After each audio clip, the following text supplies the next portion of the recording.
তুমি কি আমার রাজকুমার? আমাকে বিয়ে করে ঘোড়ায় নিয়ে তুমি আমাকে তোমার বাড়িতে নিয়ে যাবে? হঠাৎ কারোর এমন কথা শুনে নীল পিছনে তাকিয়ে দেখে ছোট্ট একটা মেয়ে তাকে এমন কথা বলছে। তোমাকে এসব কথা কে বলল সোনা? আমার মা। তোমার মা? তোমার বয়স কত? 8 বছর। তুমি জানো আমার বয়স কত? আমার বয়স 18 বছর। তোমার থেকে 10 বছরের বড়। কিন্তু তুমি তো আমার রাজকুমারের মতো দেখতে। মা তো তোমার কথাই বলেছে। না না, তুমি আমার রাজকুমার। ভাই, মেয়ে তো দেখেছি তোকে বিয়ে করে ছাড়বে। মেয়েটাকে দেখতে কিন্তু সুন্দর। জয়, চুপ যা। ছোট একটা মেয়েকে নিয়ে এমন কথা বলছিস? আর একটা কথা বলবি তো তোকে গ্রামে রেখে চলে যাব আমি।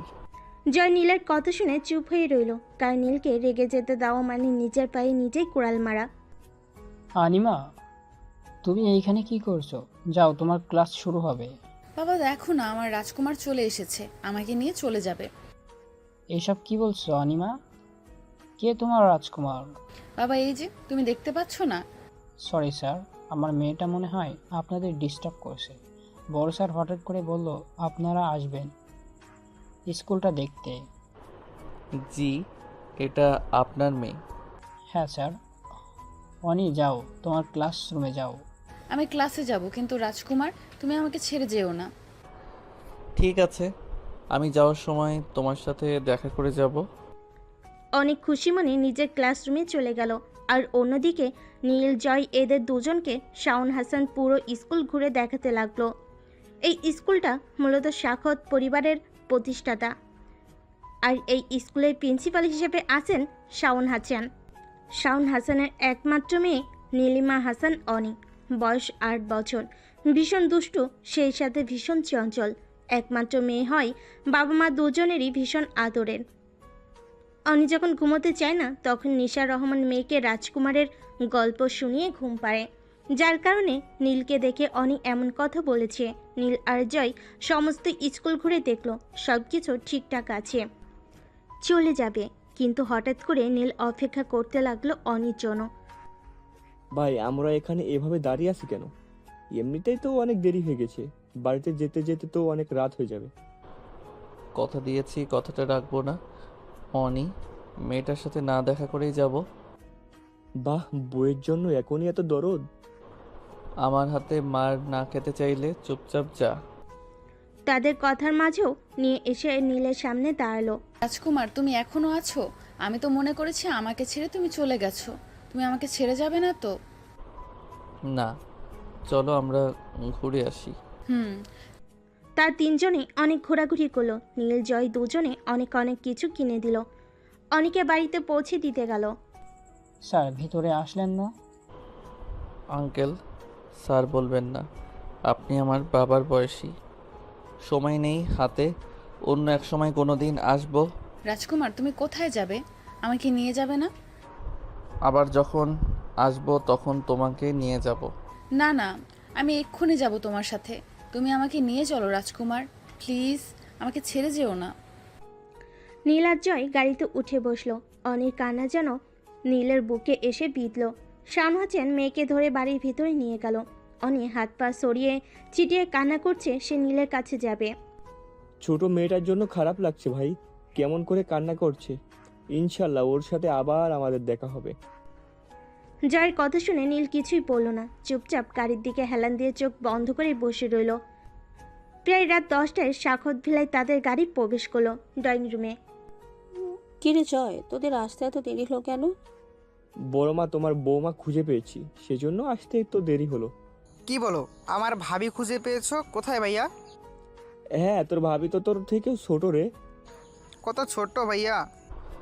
জয়, আর একটা কথা বলতে তো তোকে আমি আছাড় মারবো, তা না হলে তোকে আমি ছাদ থেকে ফেলে দিব। আরে কি হয়েছে, বলবি তো তোরা?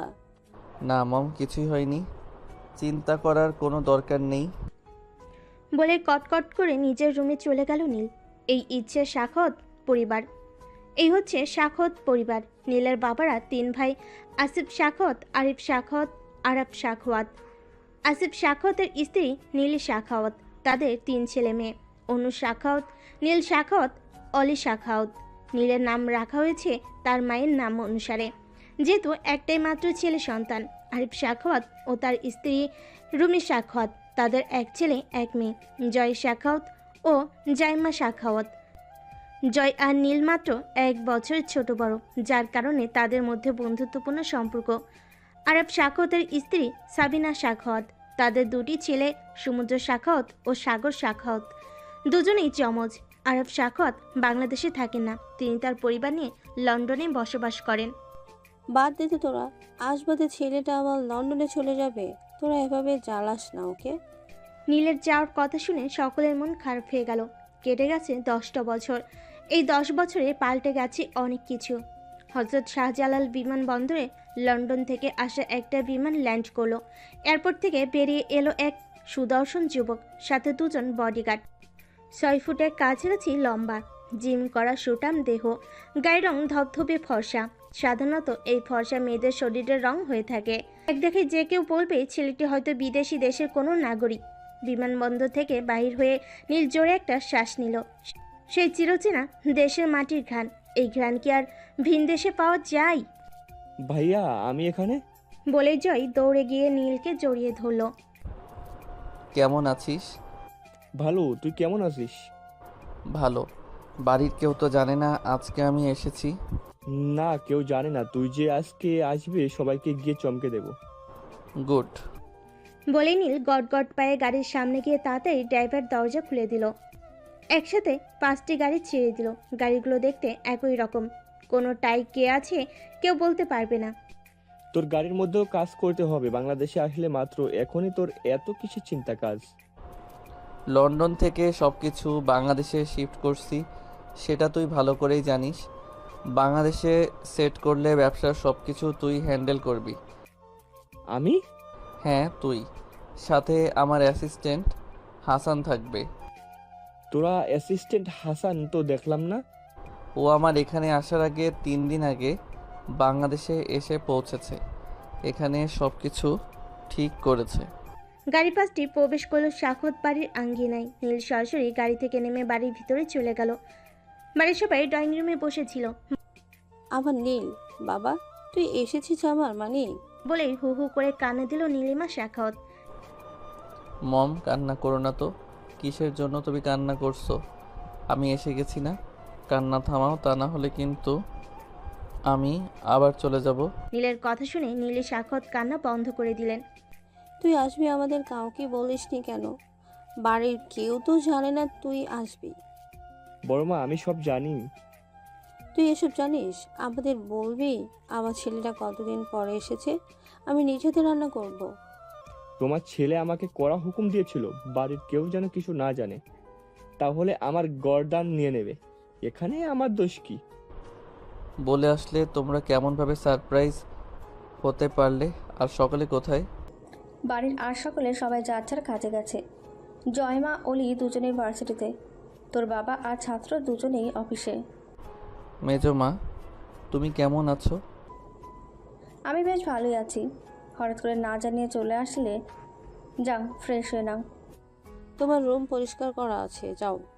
নীল কোনো কথা না বলে চুপচাপ নিজের ঘরে চলে গেল ফ্রেশ হতে। তুই দাঁড়িয়ে আছিস কেন? তো কেউ কি বলতে হবে নাকি? তুইও যা ফ্রেশ হ। আমি বাড়িতে থাকি বলে আমার কোনো কদর নেই। তুই যা, দিয়ে এখান থেকে যা, ভাগ। মা! ম্যামা করিস কেন? বউ বউ করবি এখন থেকে। রুমে যা, তাড়াতাড়ি ফ্রেশ হ। যাচ্ছি যাচ্ছি। বলে যাই এক দৌড়ে নিজের রুমে চলে গেল। নীল তার ঘরে প্রবেশ করতেই একটা জোরে নিঃশ্বাস নিল। ঘরটা ঠিক যেরকম রেখে গেছিল ঠিক সেই রকমই আছে, সেই সাথে চিরচেনা ঘরের সুবাস। আর কিছু চিন্তা না করে ওয়াশরুমে চলে গেল। নীল ফ্রেশ হয়ে বিছানায় ধপ করে শুয়ে পড়ল, একটা ঘুম দেবে। বাবা, বড় বাবা, তোমরা কখন আসলে? তোমার বড় মা ফোন করেছিল, ফোন করে বলল নীল নাকি এসেছে, তাই আর দেরি না করে তাড়াতাড়ি চলে আসলাম। সকলে একসাথে ডিনার করবো আজকে রাতে। বেশ ভালো তো। ওই চুন্নিগুলা কই? এই চুন্না, কিরে আসার সময় হলো? কই গেছিলি? এত দেরি হলো কেন আসতে? তোরা বলতে হইব আমরা কই গেছিলাম? আমারে নাই বললি? বড় বাবাকে তো বলতেই পারিস, কি বলিস? এত দেরি হলো কেন আসতে? কোথায় গেছিলে তোমরা দুজন? আসলে বড় বাবা, আমি আর অলি আজকে একটু বন্ধুদের সাথে বাইরে গিয়েছিলাম, যখন আসতে একটু দেরি হলো। কাকে জানিয়ে গেছিলে তোমরা বাহিরে? বাবা, কেউ কি জানে তোমরা বাহিরে গেছিলে ঘুরতে? আমাকে বলে গিয়েছিল। যা, তোরা দুইজন রুমে গিয়ে ফ্রেশ হ। ওদের দুজনকে আর পাইকে দুজনে দৌড়ে নিজেদের রুমে চলে গেল। আর একটু হলে জাইমা আর অলি বকা খেত। গার্ড ছাড়া কোনো জায়গায় যেতে দেয় না। এর আগে দুইবার পরিবারের লোকের ওপর অ্যাটাক করা হয়েছিল। সেই থেকে তিনি আরও বেশি কঠোর হয়ে গেছে সবার উপরে। জাইমা ফ্রেশ হয়ে এসে দেখে অলি তার রুমে এসে বসে আছে। কি রে, এত দ্রুত তোর ফ্রেশও হয়ে গেল? না মাত্র আসলাম তোমার রুমে। কিরে দুই শাকচুন্নি, একসাথে কি করছিস? কথাটা বলতে বলতে জয় জাইমার রুমে ঢুকলো। আজকে তোরে খাইছি জয়ের বাচ্চা, তুই আমাদের দুজনকে বকা খাওয়াইতে চাইছিলি। ভাইয়া এখন কোথায় পালাবে? জয় বেচারা পড়ে গেছে ফ্যাসে দেয়। নিজে পায়ে কুড়াল মেরেছে। যেই না পালাবে, জাইমা আর অলি দুজনে মিলে জয়কে ধরার জন্য দৌড়াতে লাগলো।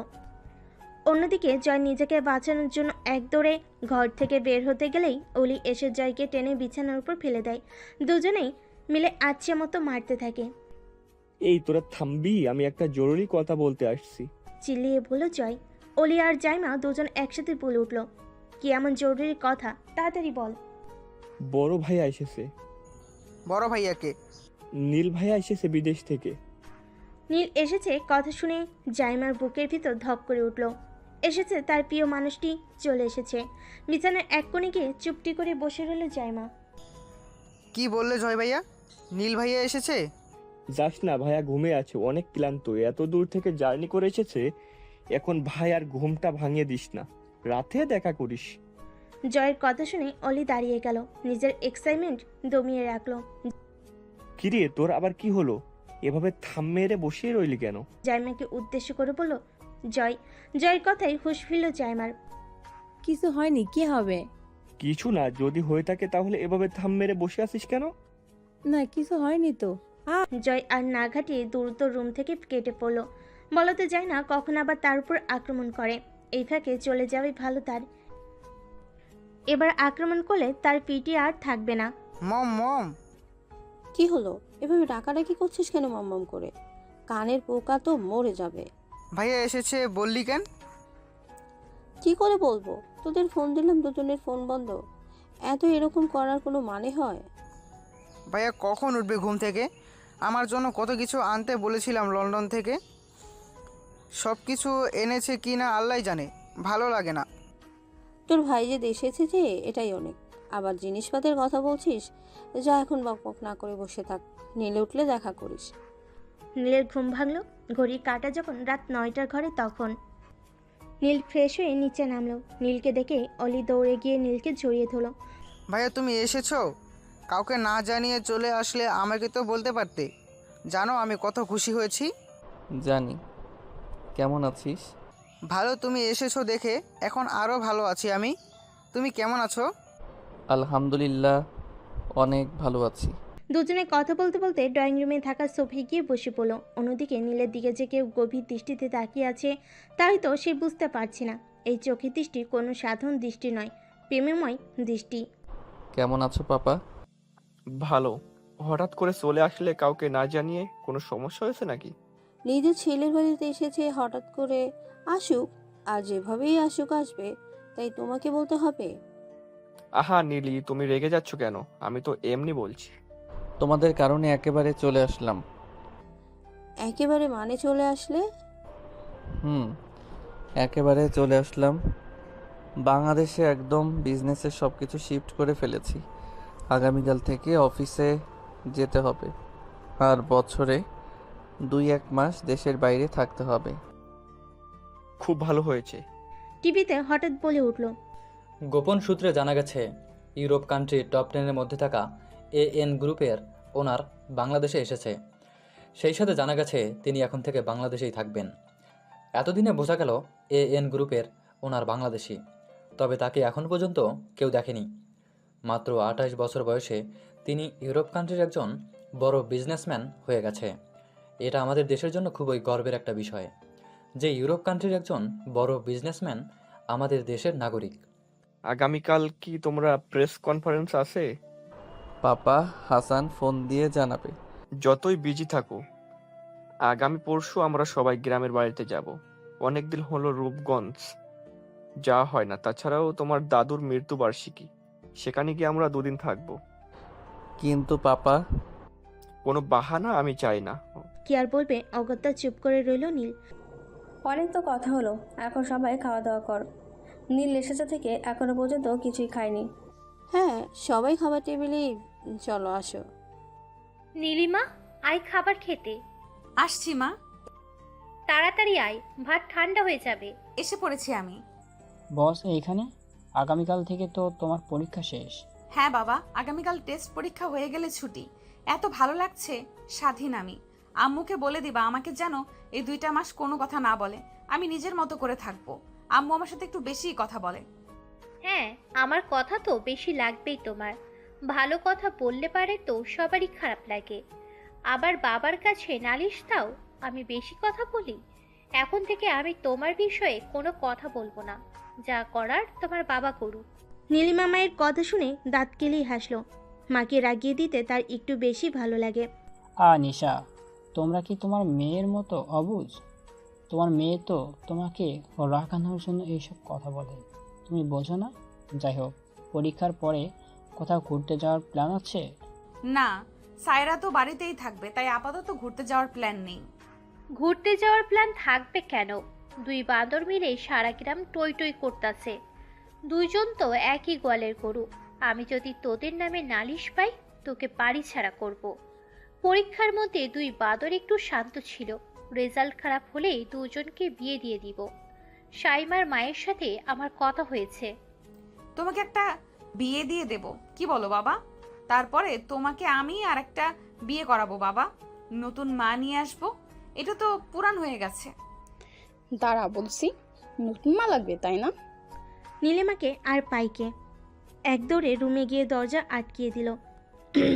এই দিক থেকে তার মা চিল্লে কথা বলছে। সবাই আমার রুমে এসো। বলে নীল চলে গেল। নীলের পিছে পিছে বাড়ির সবাই গেল। তোমাদের সবার গিফট। এই যে এই লাগেজ দেখতে পাচ্ছ কালোটা, এইখানে মেজো চাচা, চাচি, জয় আর জয়মাদের গিফট আছে। আর খয়েরি রঙের লাগেজটা, এটাতে মম, পাপা আর অনু আপুদের জিনিস আছে। এই শেষ। আমার জিনিস কই ভাইয়া? তোর জন্য কিছুই আনিনি। তুই কে? তোকে তো ডাস্টবিন থেকে পুড়িয়ে নিয়ে আসছে মম পাপা। তোকে যে এই বাড়িতে থাকতে দিয়েছি, এটাই অনেক। তোমার শখের চুল একটাও থাকবে না, তোমাকে আমি টাক বানিয়ে দেব। বলে অলি নীলের চুল মুঠি করে ধরে জোরে জোরে টানতে লাগলো। আর তাদের কাহিনী দেখে সবাই হাসছে। আমার এত সাধের চুল শেষ হয়ে গেল। আহ আহ, তুই ছাড় আমার চুল। আগে বলো, আমার জন্য আনলে না কেন কিছু? মা ছাড়ো না। ওই দেখো গোলাপি যে ডিওরের লাগেজটা, ওইটা তোর। যা, আমাকে নিয়ে উদ্ধার কর, আমার চুল ছেড়ে দে আগে। অলি নীলের চুল ছেড়ে লাগেজের কাছে চলে গেল।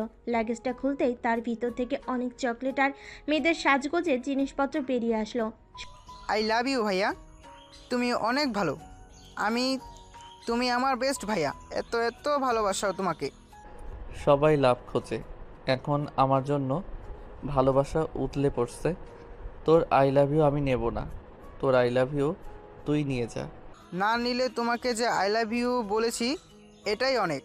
সবাই যার যার রুমে চলে গেল। আর অন্যদিকে জাইমা এতক্ষণ ধরে তাদের দুজনকে পর্যবেক্ষণ করছিল মনোযোগ দিয়ে। কি হলো? জাইমা আর অলি দুজনে ভার্সিটিতে যাবার জন্য বের হচ্ছিল। ঠিক তখনই জাইমা হাসানের সাথে ধাক্কা খায়। সরি, আসলে আমি দেখিনি। আরে হাসান ভাইয়া যে, কেমন আছেন? ভালো আছে ছোট আপু, তুমি কেমন আছো? এটা কি তোমার সাথে? এটা আমার মেজো চাচার মেয়ে, হাসান ভাই। আসলে আমি দেখতে পাইনি, আবারও সরি বলছি।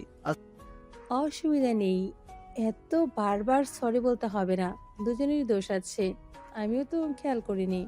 বলে চলে যেতে হাসান কিছুক্ষণ তাদের যাওয়ার দিকে তাকিয়ে রইল। সেও বাড়ির ভিতরে প্রবেশ করলো। আসসালামু আলাইকুম আন্টি, কেমন আছেন? হাসান জি ভালো, তুমি কখন আসলে? এই তো আসার উপরে আছি। স্যার কোথায়? তোমার স্যার তার রুমে সকালে নাস্তা করেছে। জি আন্টি। তাহলে নীলের রুমে যাও, দেখো নীল তার রুমেই আছে। হাসান রুমে যেতেই দেখে নীল রুমে নেই। হঠাৎ পেছন থেকে কেউ বলে উঠল, এই তো স্যার মাত্র আসলাম। আজকে তো মিটিং হওয়ার কথা ছিল সংবাদ মাধ্যমে। হ্যাঁ, তুমি যাও, আমি রেডি হয়ে আসছি। জি স্যার। স্যার, আপনি যে ইউরোপের টপ 10 ব্যবসায়ীদের মধ্যে একজন, এতে কি আপনার অহংকার হয় না? আমাদের দেশে দেখা যায় অনেক ব্যবসায়ী আছে যাদের একটু টাকা পয়সা হলে গরিবদের মানুষ মনে করে না। কে বলেছে আমি বড় ব্যবসায়ী? আমার থেকে অনেক বড় ব্যবসায়ী আছে। আর অহংকারে কথা বললেন, অহংকার হচ্ছে পতনের মন, সেটা আমরা সবাই জানি। আমাদের টাকার উপর হক আছে। এখন যারা গরিবদের মানুষ মনে করে না তারা তো বোকা। কেন স্যার? আপনি একবার ভেবে দেখুন, আমরা যারা ব্যবসায়ী আছি, ভালো একটা পজিশনে আছি, আমাদের প্রত্যেক মুসলিমদের কিন্তু বছরের একটা সময় নির্দিষ্ট পরিমাণ জাকাত দিতে হয়। এখন সেই জাকাত যদি গরিবেরাও বলে যে আমরা নেব না, তাহলে আমাদের মতো লোকের কি হবে? আমরা তাদের কাছে ঋণী, তারা আমাদের কাছে ঋণী না। তাই মনে করি আমাদের থেকে তাদের প্রভাবটা বেশি। আপনার চিন্তাধারা দেখে আমরা শিহরিত স্যার। সেজন্যই হয়তো আপনি একজন এত বড় ব্যবসায়ী হয়ে উঠেছেন এত কম বছর বয়সে। আমরা তো জেনে গেলাম যে আপনি একজন বাংলাদেশি। তাহলে এখন কি আমাদের ফেস দেখাবেন না আপনার? যখন সময় হবে তখন আমি ঠিকই আসব সবার সামনে। আর একটা কথা স্যার, আপনি কি বিবাহিত? না। তাহলে কারোর সাথে এঙ্গেজড বা কোনো রিলেশনে আছেন? আমি আমার পার্সোনাল ব্যাপারে বলতে ইচ্ছুক নই। যখন প্রয়োজন হবে আপনারা সবাই সব কিছু জানতে পারবেন। স্যার আর একটা প্রশ্ন, প্লিজ স্যার উত্তর দিয়ে যান। আপনার কোম্পানির নাম তো AN ইন্ডাস্ট্রিজ, এটার ফুল ফর্ম কি? আজ পর্যন্ত কেউ এটার ফুল ফর্ম জানে না কেন? এটার ভিতরে কি কোনো রহস্য লুকিয়ে আছে? হাসান, 1 মিনিটের মধ্যে আমি সব ক্লিয়ার চাই। এখানে যেন আর কেউ না থাকে, মাথায় রাখবে। জি স্যার। বলে নীল আর না দাঁড়িয়ে সরাসরি অফিসের ভিতর চলে গেল। আজকে থেকে সম্পূর্ণ পরীক্ষা শেষ, ঘুমাবো আর ঘুমাবো, কি যে আনন্দ লাগছে। আমার তো এই পড়াশোনা ভালোই লাগে না। অনেক জোর বাঁচা বেঁচে গেছি বোন। ভাবছি বিয়ে শাদী করে নিব, তারপর পড়াশোনা লাগবে না, শুধু জামাইয়ের সাথে প্রেম করব, ছুটিয়ে সংসার করব। সংসার করাও ঝামেলা রে, পড়াশোনাও ঝামেলা। তাহলে কি করব বল? মনটায় চায় শুধু খাই, ঘুমাই আর সারাদিন ঘুরি। হ্যাঁ, সেই জন্যই তো তুমি ক্লাসের ফার্স্ট গার্ল। সারাদিন খাওয়া, ঘুমাও, লাফালাফি করো। বিশ্বাস কর, আমি কিন্তু ঠিকমতো পড়াশোনা করি না। আমাকে আর মিথ্যে কথা বলতে হবে না, আমি জানি। ঢং করতে হবে না আর। ওই দেখ কত জাম্পুরা, দেখেই মনে হচ্ছে পেকে গেছে। চল পেরে নিয়ে যায়। বিকেল হয়ে গেছে, বাড়িতে গিয়ে ফ্রেশ হয়ে পুকুর পাড়ে বসে জাম্পুরা খাওয়া যাবে, কি বলিস? আরে এটা তো সাক্ষাৎ বাড়ি, এই বাড়ি থেকে যদি বিচার যায়, বিশ্বাস কর আমাকে আর বাবা বাড়িতে তুলবে না। এবারের সবাই যথেষ্ট আমাকে ভদ্র ভাবে। রাখ তোর ভদ্র, আগে পেট শান্তি তো সব শান্তি। আর এটা বাড়ির পেছনের সাইড, এখানে এত মানুষ নেই। চল পেরে নিয়ে যাই। তাইলে শোন, আমি সব দিকেই খেয়াল রাখি, তুই জাম্বুরা পার। বেশি পারিস না, একটাই পার। আমাদের দুজনের জন্য একটাই যথেষ্ট। হয়েছে পারা? হ্যাঁ চল চল, হয়ে গেছে। ওই এই জাম্বুরা তুই তোদের বাড়িতে যে খড়ের গাদা আছে ওইখানে লুকিয়ে রাখ। ঠিক আছে, বিকেলে দেখা হবে, বাই। হাসান, আমি কিছুদিন অফিসে আসবো না। এই দিকটা তুমি আজকে ম্যানেজারকে বুঝিয়ে দিয়ে এসো। তুমিও আমার সাথে যাবে। জি স্যার। কিন্তু কোথায় যাবেন? গ্রামের বাড়ি। জি। হঠাৎ করে নীলের ফোনে টুংটাং আওয়াজ হলো। নীল টেবিল থেকে ফোনটা নিয়ে ওপেন করতে হেসে উঠল। হাসান সেদিকে তাকিয়ে রইল। এটা আজ নতুন না, মাঝে মাঝে এমন কাহিনী সে দেখে। হাসান যখন প্রথম এই অফিসে জয়েন করে তখন থেকে মাঝে মাঝে মুচকি হাসে। গম্ভীর সবার সামনে হলেও মাঝে মাঝে সবার আড়ালে তাকে হাসতে দেখা যায়। সে চুপচাপ কেবিন থেকে বের হয়ে গেল। সাইমা সেই মজা। সেই মজা। চুরি করা জিনিস খাইতে একটু বেশি মজা লাগে। এমন প্রকৃতির ফুরফুরে বাতাসের সাথে মেঘলা আকাশ, পুকুরের টলমল পরিষ্কার পানি আর টক ঝাল মিষ্টি জাম্বুরা মাখা, পরিবেশটা জাস্ট ওয়াও। এমন পরিবেশ রেখে কি করে যাওয়া যায় বল? সেটাই, কিন্তু আমাদের বাবা মা তো বুঝতেই চায় না। আসলে তারা আমাদের বাড়ি ছাড়া করতে চায় কিছুদিন। খের কি আর করার, তারা তো আমাদের হাজার চেষ্টা করেও এখান থেকে কোথাও পাঠাতে পারবে না, না খালার বাড়ি না নানুর বাড়ি। Yes baby, you are right. দুইজন দুই প্রান্তের মানুষ, তাদের আচরণ, লাইফ স্টাইল সব আলাদা, তাই কি এক হতে পারবে? বড় ম্যাডাম, ছোট স্যার তো আইছে। নীল চলে আসছে। হ, স্যার কফি দিতে কইলো। লতার কথা শুনে নীলের মা তাড়াতাড়ি করে কফি বানিয়ে নীলের রুমের উদ্দেশ্যে চলে গেল। মাঝপথে সাইমার সাথে দেখা। বড় মা, কোথায় যাচ্ছ কফি নিয়ে এই সময়? নীলকে কফি দিতে যাচ্ছি, অফিস থেকে আসছে তো। বড় মা, তুমি যাও, আমি দিয়ে আসছি কফি ভাইয়াকে। তাহলে তো ভালোই হয়, তুই তাহলে কফিটা নিয়ে যা। আমার নিচে অনেক কাজ পড়ে আছে, রান্না বাড়ি আছে, আবার সব কিছু গোছাতে হবে। তুই নিয়ে যা মা, তুই নিয়ে যা। বলে সাইমার হাতে কফির মগটা ধরিয়ে দিয়ে সে নিচে চলে গেল। অন্যদিকে সাইমা গুটি গুটি পায়ে নীলের রুমের সামনে এসে দাঁড়ালো। নীল তার রুমে কারোর প্রবেশ করা পছন্দ করে না। বাড়ির মানুষ অনুমতি ব্যতীত ঢুকতে পারে না তার রুমে, একমাত্র তার মা বাবা ব্যতীত। আর বাকি সবাই অনুমতি নিয়ে ঢোকে, কিন্তু বাহিরের মানুষ নট অ্যালাউ। বাহিরের মানুষ যদি তার রুমে ঢুকে তাহলে তুলকালাম কাণ্ড বেজে যায়। একবার একটা বাচ্চা ঢুকে পড়েছিল তার রুমে, সে কি তার রাগ, ঠুকঠুক করে দরজায় আওয়াজ করলো। রুমের ভেতর থেকে উত্তর আসলো, এসো মম, আমি তোমাকে না কতবার বলেছি আমার রুমে অনুমতি নিয়ে আসবে না তুমি। বলতে বলতে পিছনে তাকিয়ে দেখলো সাইমা। ও তুই, আমি মনে করেছি মম এসেছে। মম কোথায়? আসলে বড় মার নাকি কাজ আছে, তাই আমাকে বললো তোমাকে কফিটা দিয়ে যেতে। টেবিলের উপরে রেখে যাও। জাইমা টেবিলের উপর কফি রেখে দাঁড়িয়ে রইল। দাঁড়িয়ে আছিস যে, কিছু বলবি? হ্যাঁ। কি বলবি কি? তুমি কেমন আছো? তুমি তো আসার পর থেকে আমার সাথে একবারও কথা বললে না। আসলে দেখছি তুই কি ব্যস্ততা, তার উপরে আজকে নাকি আবার গ্রামে যেতে হবে সবার। দেশে আসতে পারলাম না, এখনই গ্রামে যেতে হবে। সব দিক ম্যানেজ করতে করতে কারোর সাথে কথা বলার আর সময় হচ্ছে না। এত কাজ করে কি হবে? নিজের হতো একটু সময় দেওয়া দরকার। আর তাছাড়া অফিসে তো অনেক আছে। বাচ্চাদের মতো প্রশ্নটা করে ফেললি না? আমি তো জানতাম তুই বুদ্ধিমতী, কিন্তু এখন দেখছি তোর মাথায় গোবর দিয়ে ঢাকা। বলে নীল সাইমার মাথায় একটা চড় মারল। তোমার দানবের মতো এমন হাত দিয়ে আমাকে মেরো না তো, আমার ব্যথা লাগে। মালিক যদি গাফিলতি করে তাহলে কর্মচারীরা কখনোই কাজের প্রতি মনোযোগী হবে না। আর আমি যদি আমার ইন্ডাস্ট্রিতে না যাই তাহলে আমার ইন্ডাস্ট্রি এত বড় হতো না। বড় হ, বুঝবি। ছোট মাথার ভেতর গোবর ভরা, তাই বুঝতে পারতেছিস না। আমি ছোট, ভার্সিটিতে এখন আমি 3rd ইয়ারে, আর তুমি আমাকে ছোট বলো? আমাদের কাছে তুই ছোটই। যা, সব প্যাকিং কর। আর বড় আপু কি আসছে? না, বড় আপুকে তাদের বাড়ির সামনে থেকে নিয়ে যেতে হবে। ঠিক আছে। জাইমা রুম থেকে বেরিয়ে যেতেই মুচকি হাসলো নিজে নিজে। রাত বাজে 2টা। সাক্ষত বাড়িতে রাত 2টা কোনো ব্যাপার না। এই সময় এই বাড়ির প্রায় সকল মানুষই জেগে থাকে। আর আজকে তো সবাই ঘুরতে যাবে, আর একটু পরে সবাই বের হবে গ্রামের বাড়ির উদ্দেশ্যে। গাড়িতে যেতে যেতে তাও 5 ঘন্টা সময় লাগবে। অনেক দূরে জানি। সবাই যার যার মতো তৈরি হয়ে ড্রয়িং রুমে এসে উপস্থিত। সবাই রেডি? তাহলে তাড়াতাড়ি বের হওয়া দরকার। আমাদের গ্রামে পৌঁছাতে পৌঁছাতে সকাল হয়ে যাবে। রাত্রেবেলা বের হওয়ার কারণ তো সবাই জানে। ঢাকা শহরের এই জ্যাম থেকে বাঁচার জন্য সবাই যার যার গাড়িতে উঠে পড়ো। নীলের কথা শুনে সবাই গাড়ির উদ্দেশ্যে বেরিয়ে গেল। এদিকে নীল সব গার্ডদের সব কিছু বুঝিয়ে দিয়ে সেও গাড়িতে গিয়ে বসলো। গাড়িতে কিছু গার্ড থাকবে আর তাদের সাথে কিছু গার্ড যাবে। একে একে গেট দিয়ে 10টা গাড়ি বের হয়ে গেল। বড় আপু, আমরা বের হয়েছি বাড়ি থেকে, তোরা বাড়ির সামনে এসে দাঁড়িয়ে থাক। ফোনে আপুর কাছে কি বললো শোনা গেল না। নীল ফোন রেখে দিল।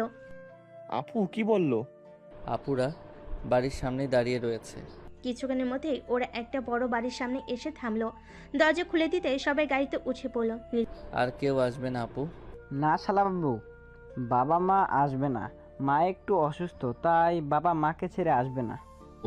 নীলকে দেখে রিতাস মামু বলে তারপর ঝাঁপিয়ে পড়লো। ধীরে, ব্যথা পাবে ও। ওর মামু থাকতে ওকে কখনো ব্যথা পেতে দেবে না। আমি বুঝি না ভাই, এই ছেলে তোর প্রতি এত পাগল হলো কেমন করে? কোনোদিন সামনাসামনিও তো দেখিনি, তাই তোর জন্য এত পাগল?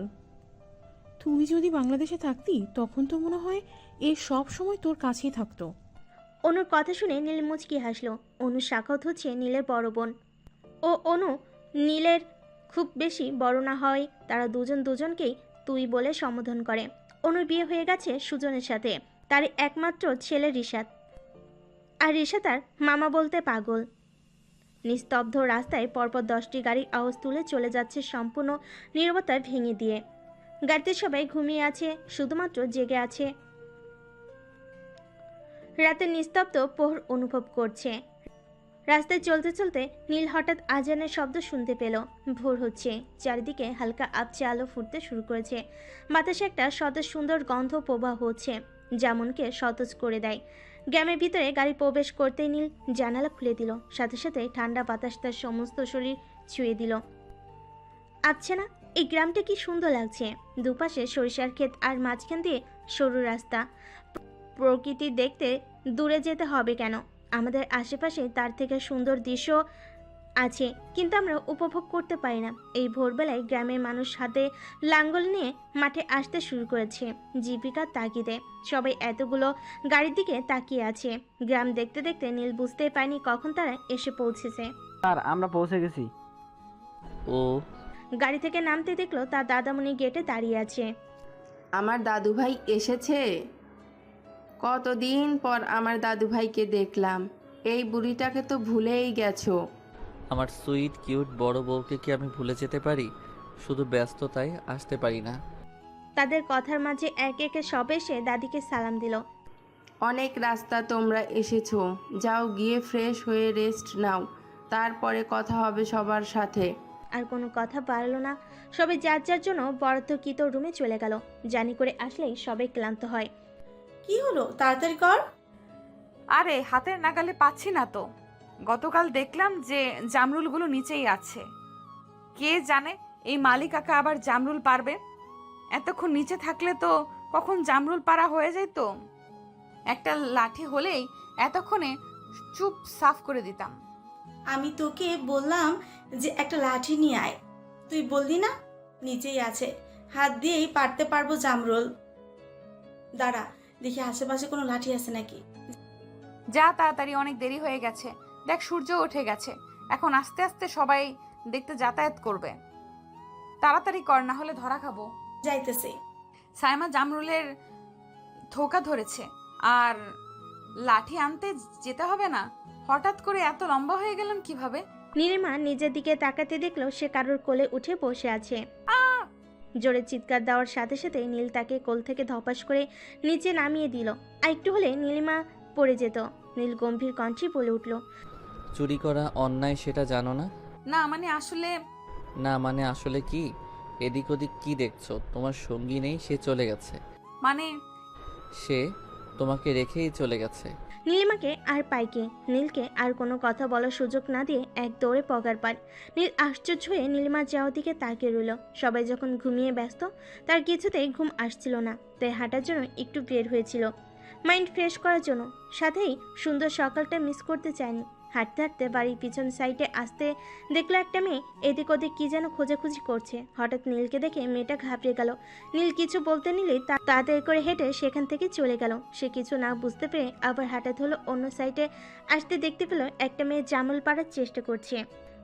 সে যা বোঝার বুঝে গেল, এই দুই মেয়ে নিশ্চিত চুরি করতে এসেছে জামরুল। কিছু না বলে মেয়েটাকে সাহায্য করলো জামরুল পাড়ার জন্য। তারপরে উপরের কাহিনী কিছু একটা ভেবে হাঁটতে হাঁটতে নীল আবার চলে গেল বাড়ির উদ্দেশ্যে। ওই নীলিমা, আমি এখানে। এই বেটি, তুই আমাকে বাঘের খাঁচায় রেখে চলে এলি কেন? কোথায় চলে গেছি? আমি তো তোর জন্য এখানে দাঁড়িয়ে আছি। সেটা তো দেখতেই পাচ্ছি, সুন্দর করে চলে এসেছে আমাকে না নিয়ে। এখন যদি এই বেটা আমার নামে নালিশ দেয় বাড়িতে, তখন কি হবে? 1 মিনিট দাঁড়া। এই ছেলেটাকে তো আমরা আগে কখনো গ্রামে দেখিনি, সেই হিসেবে আমাদের বাড়ি চেনারও কথা না। তুই কি চিনিস? সত্যিই তো, আমিও তো কখনো দেখিনি ছেলেটাকে। নতুন এসেছে নাকি আমাদের গ্রামে? তবুও তো দেখা হলে আমাদের চিনে ফেলবে। বাড়ি না চিনলে যদি রাস্তায় কখনো দেখা হয়, তখন যদি ধরে ফেলে, তখন কি হবে? এখন না হয় আমি দৌড়ে পালিয়ে এসেছি, বারবার যে পালাতে পারবো তার কোনো মানে আছে? সেই চিন্তা পরে করা যাবে, আগে চিন্তা কর এই ছেলে কোথা থেকে আসলো। ছেলেটাকে দেখতে কিন্তু সেই হ্যান্ডসাম। বাড়ি দেখেছিস? ছি, তুই একটা মেয়ে হয়ে এভাবে বলছিস একটা ছেলের ব্যাপারে? লজ্জা থাকা দরকার। আমি এত কিছু খেয়াল করিনি। যাই বলি, ছেলেটা হেব্বি রাগী। কেমন করে গম্ভীর কণ্ঠে বলল, চকলেট পায়। আমার তো হ্যাপি লেগেছে ছেলেটাকে। তোর ছেলেদের নিয়ে টিস করার অভ্যাস আর গেল না। তোর চোখে তো সব ছেলেই সুন্দর। আর কয়জনকে তোর ভালো লাগবে বল? তোর মন নাকি সমুদ্র? কয়জনকে জায়গা দিস বলিস তো? যাকে দেখিস তাকেই পছন্দ করিস?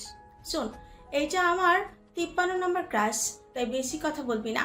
দোয়া কর দুলাভাই হয় জানি। কয়েকজনকে যে তুই আমার দুলাভাই বানালি? তোর ক্রাশ খাওয়া সব মানুষ বিবাহিত হয়, বলা তো যায় না এই ছেলে অবিবাহিত। এইভাবে তুই আমার মনটা ভেঙে দিতে পারলি? ঢং বাদ দিয়ে চল এখন বাড়িতে। আম্মা খুঁজে না পাইলে বকা দিবেনি, তখন বুঝিস ছাটার বাড়ি কাকে বলে। জামরুলকে পেরেছিস? জামরুল নিয়ে দৌড় দিয়েছে। এমনিও চুরি করা দেখেছে, অমনিও চুরি করা দেখেছে। তাহলে জামরুল রেখে কেন দৌড় দেব? শাবাশ। কিরে, সকাল সকাল কোথায় গিয়েছিলি? এই তো আম্মা, একটু বাইরে বেড়াতে গেছিলাম। সকালবেলা হাঁটাহাঁটি করা স্বাস্থ্যের জন্য ভালো, তাই দেখলাম একটু হেঁটে আসি। স্বাস্থ্য ভালো থাকবে, সেই সাথে একটু বেড়ানোও হবে। বেড়াইতে গিয়েছিলি নাকি কারোর আকাম কুকাম করতে গিয়েছিলি? ছি আম্মা, তুমি আমাকে এত পচা ভাবো?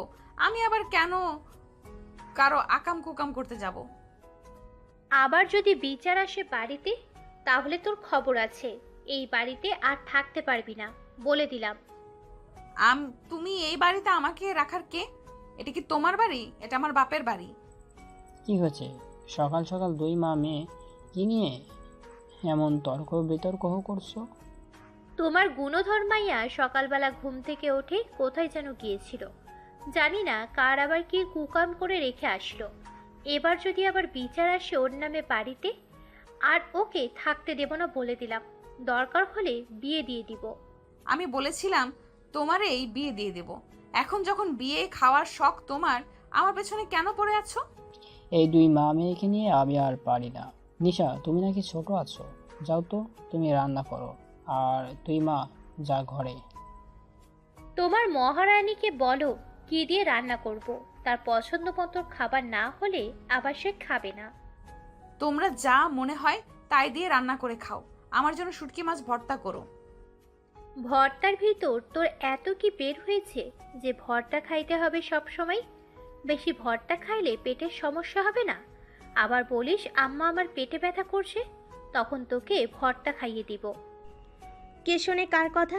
যার জন্য এত বকবক করছে সে তো ঘরে চলে গেছে। আচ্ছা, আমার কথা শোনো। আমি একটু শাখায়েতের বাড়িতে যাব। সবাই নাকি এসেছে, বড় আম্মা যাইতে বলছে। ঠিক আছে। শাওকত বাড়িতে সবাই ব্যস্ত যার যার মতো আয়োজন করতে। আগামীকাল আসিফ শাওকতের বাবার মৃত্যুবার্ষিকী উপলক্ষে পুরো গ্রামের মানুষকে খাওয়ানো হবে সেই আয়োজন। শীতে নীলকে নামাটা দেখে তার দাদি বলল, এই তো আমার বড় জামাই চলে আসছে, এখানে বসো বড় জামাই। তা আমার বড় বউ কি বলে? তার শরীর কেমন যাচ্ছে?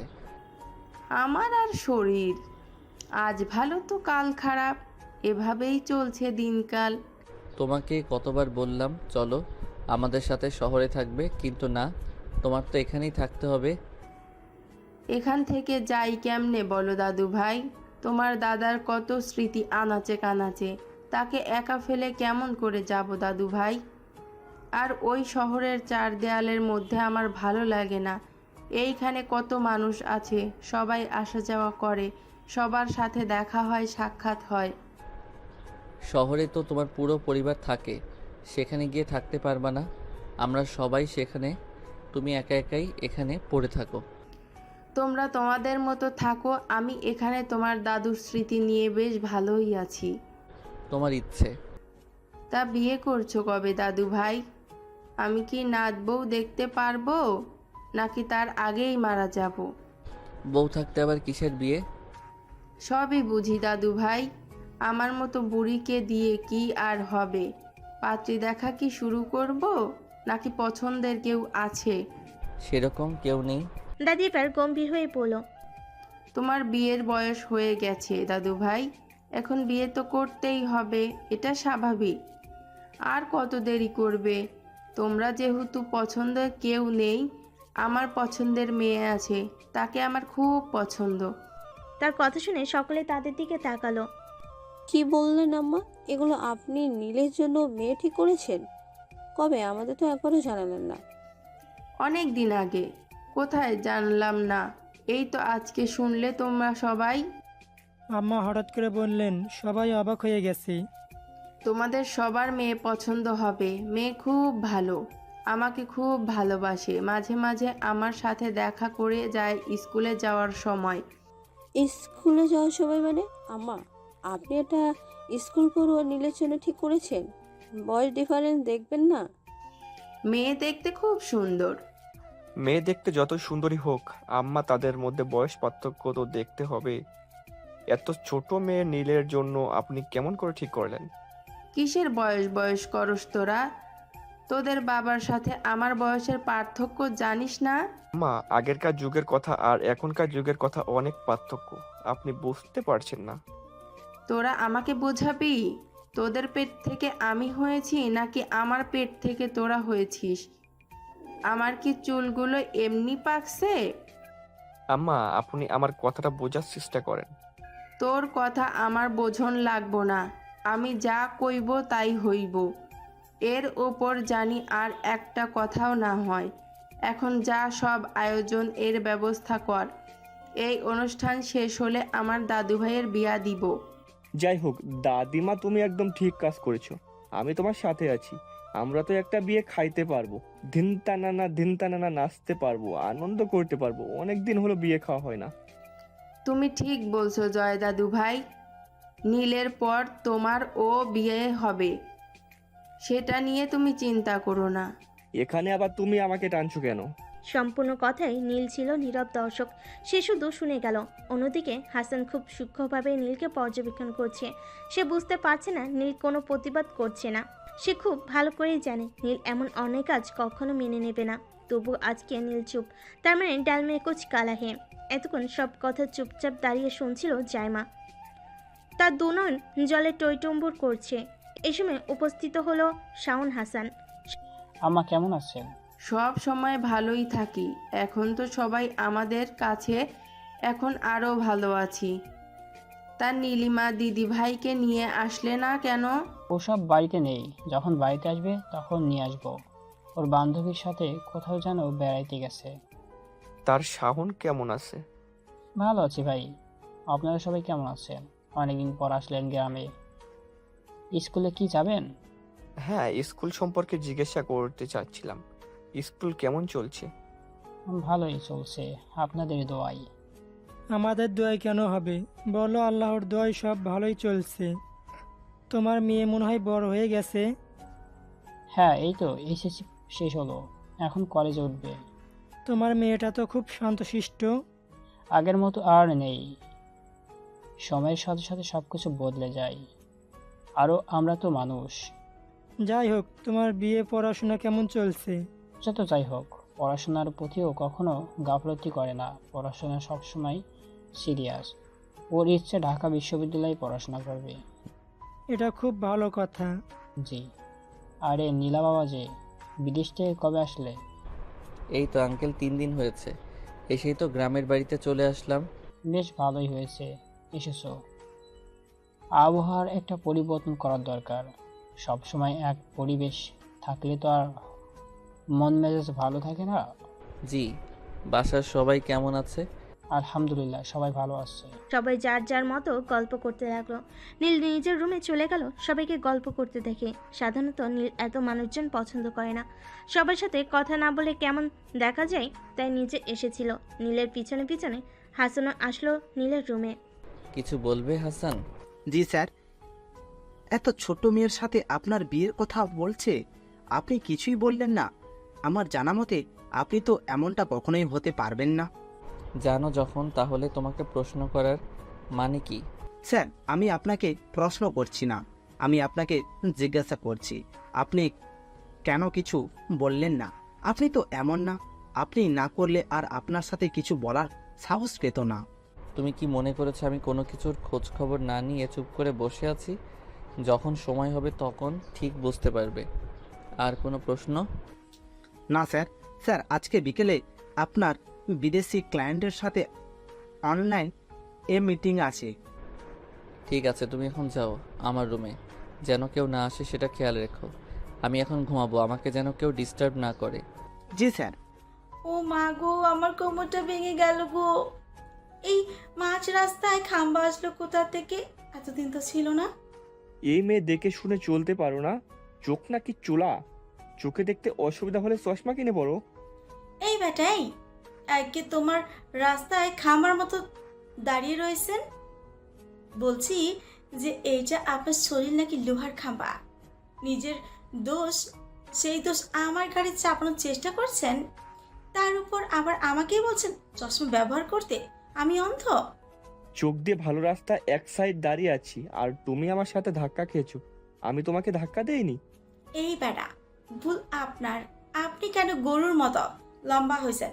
সরি, তাল গাছের মতো লম্বা হয়েছে। এই মেয়ে মুখ সামলে কথা বলো। আমি তাল গাছ না, তুমি নিজেই বামুন।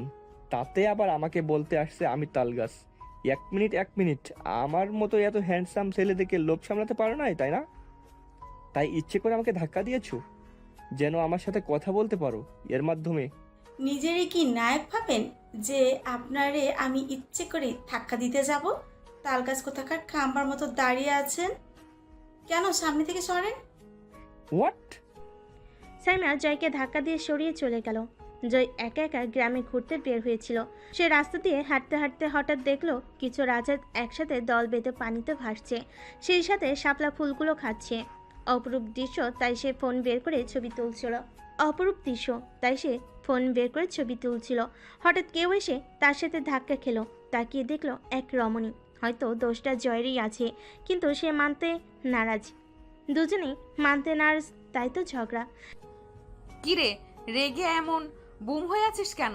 আর বলিস না, রাস্তায় একটা তাল গাছের সাথে ধাক্কা খেয়েছিলাম। তাল গাছের সাথে ধাক্কা খেয়েছিস রাস্তায়? আবার তাল গাছ কোথা থেকে আসলো? আরে, এই তাল গাছ সেই তাল গাছ না, মানুষ তাল গাছ। ইয়া লম্বা একটা ছেলে।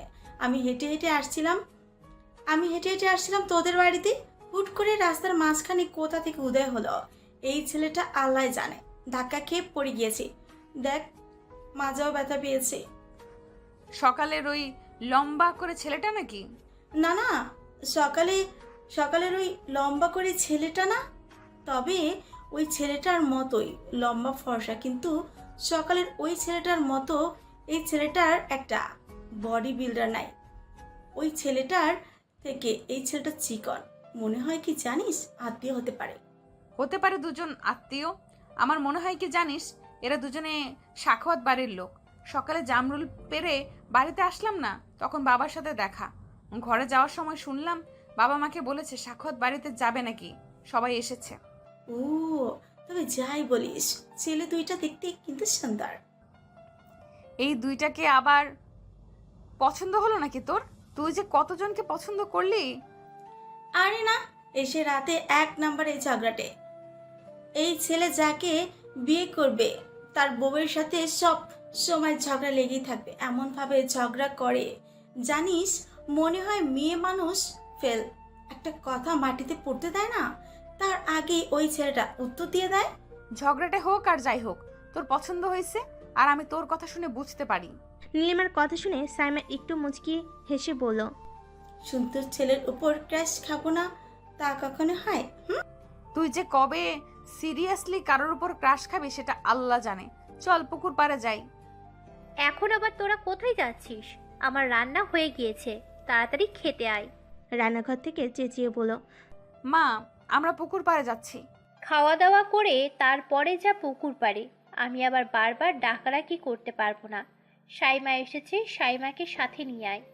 দুজনে একসাথে খাওয়া দাওয়া করে তারপরে যা। আসতেছি, চল সাইমা।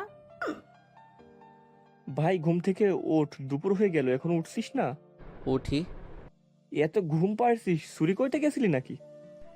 জয় চুরি করার কথা শুনে সকলের কথা মনে পড়ে গেল। তুই যা, আমি ফ্রেশ হয়ে আসছি। আয় তাড়াতাড়ি। বলছি যে সবাইকে কি বলছি? আমাদের গ্রাম, আমাদের আশেপাশের 2 গ্রাম সবাইকে বলা হয়ে গেছে। সাউন্ডরে আলাদাভাবে দাওয়াত বলিস। তুমি তো বলে দিলে, ওরে আমরা আবার কি বলবো? কিছুদিন পর আত্মীয় হয়ে যাচ্ছে, একটা বিষয় আছে না? কিসের আত্মীয় বলো তো? সময় যখন হবে তখন বুঝতে পারবি। আমার সাদা জামাটা কোথায়? সাদা জামাটা খুঁজে পাচ্ছি না তো। গতকাল থেকে বলছি কি পরে যাবি সেটা ঠিক করে রাখ, আর এখন বলতেছিস আমায় সাদা জামা কোথায়? ভালো করে খুঁজে দেখ, আলমারির ভিতরে আছে হয়তো। আমি কি অনুষ্ঠান বাড়িতে যাচ্ছি যে আগে থেকেই প্রিপারেশন করে রাখবো সব কিছু? যাচ্ছি তো মরা বাড়িতে। আমি কি একবারও বলেছি যে সাজুগুজু করে যা? বেশি বুঝোস? আমি বলেছি যে জামাটা পরে যাবে সেই জামাটা বাহিরে রাখ। আচ্ছা নাও, তোমার দোষ না আমার দোষ। এখন দয়া করে খুঁজে দিন, আমি জামা পাচ্ছি না। তা পাবি কেন তুই? বাপ বেটি তো কানা। আমি যদি পাই আলমারির ভিতর তাহলে তোর খবর আছে। সত্যি বলছি, আমি পুরো আলমারি খুঁজেছি, পাইনি। আচ্ছা সরি, এখান থেকে দেখেছিস? আলমারি খোলার সাথে সাথে দেখলো সামনেই সাদা জামাটা। এটা কি? না মানে আমি তো ফাজলামি, একটু আগে আলমারির ভেতরে তো জামাটা ছিল না। জামাটা কোথা থেকে চলে আসলো আমি নিশ্চিত ভূত এসে দিয়ে গেছে। ঢং বাদ দিয়ে তাড়াতাড়ি তৈরি হয়ে নে। হাসান, সব কিছু ঠিকঠাক আছে তো? দেখো, আয়োজনের যেন কোনো কমতি না থাকে, কেউ যেন কোনো কথা না বলতে পারে। জি স্যার। কথা বলতে বলতে নীল দরজার দিকে তাকাতেই দেখলো একটা সাদা শুভ্রপরী তাদের বাড়ির ভিতরে আসছে। একধানে তাকিয়ে রইল সেই শুভ্রপরীর দিকে। নীলিমা সাক্ষাৎ বাড়িতে প্রবেশ করতেই নীলের দাদি এসে নীলিমাকে তার সামনে নিয়ে গিয়ে বসালেন। কিরে ছুরি, কেমন আছিস? জি দাদি, ভালোই আছি। আপনি কেমন আছেন? তুই তো ভুলেই গেছিস ছুরি, আমারে কয়দিন ধইরা তো তোকে দেখি না। আমার সাথে দেখা করস না কেন? আমি এখন এ বাড়িতে এসে কি করব? তোমার ছেলে মেয়ে তো সবাই চলে আসছে। তাই বলে আমার কোনো খোঁজ খবর নিবি না? নীলিমা দাদির সাথে কথা বললেও তার কেমন যেন অস্বস্তি লাগছে। মনে হচ্ছে কেউ তাকে গভীর চোখে পর্যবেক্ষণ করছে। কথায় আছে মেয়েদের নাকি 3 চোখ, সামনে 2 চোখ, আর মেয়েদের পিছনে নাকি আরও 1 চোখ থাকে। সেই কারণেই তাদের দূর থেকে কেউ পর্যবেক্ষণ করলে, কেউ তাদের দিকে খারাপ নজরে তাকালে তারা বুঝতে পারে। কিরে, কি হইল? না দাদি, কিছু হয় নাই তো। এত লক্ষ্মীমন্ত মেয়ে তুমি কোথা থেকে নিয়ে আসছো বলো তো নিশা?